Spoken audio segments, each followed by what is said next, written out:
We were talking about Ann Edwards. I did want to get to this. I love when I see quotes like this from an athlete.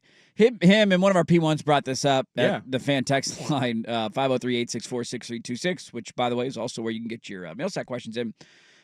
Basically saying, where did it go? The way Ant passes the buck, too. I didn't get enough shots to say that I struggled. Come on now, not getting shots up as a sign of struggling. And there is a truth to that. Here's Ant Edwards saying, you know what? I don't care if we're down 3-1. I'm not panicking. They had a good game plan, making us get off the ball.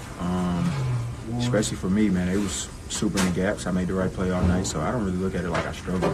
I didn't get enough shots to say I struggled, so that might be how you guys look at it. But yeah, I didn't struggle at all. It's just I made the right play.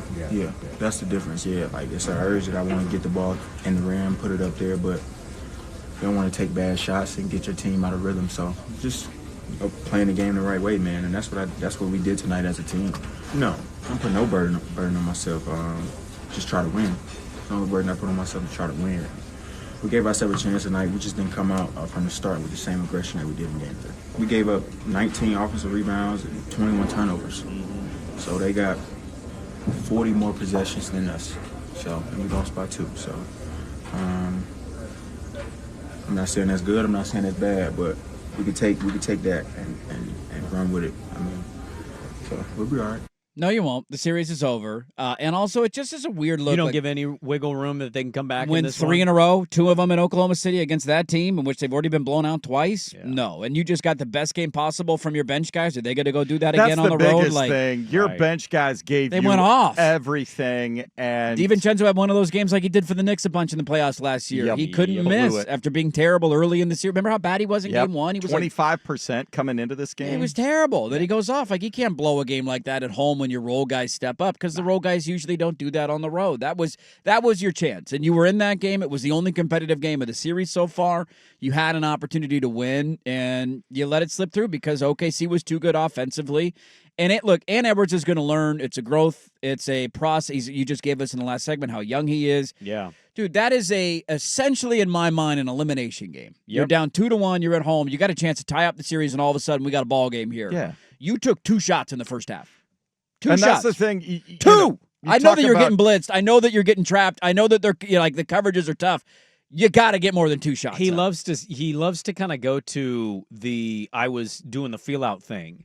And I talked about this on my gambling show on Sunday of it's one thing to feel it out. We've seen LeBron half his career. We saw Michael Jordan do that in his career. He tried to get other guys going. Kobe would do this from time to time. You don't do much in the first quarter, maybe even a half. But all of those dudes largely knew when to lock in and get it going. And that is where I just kind of shake my head at this whole feel out thing. No, it's not for the whole game, dude. They were down by 10 at halftime?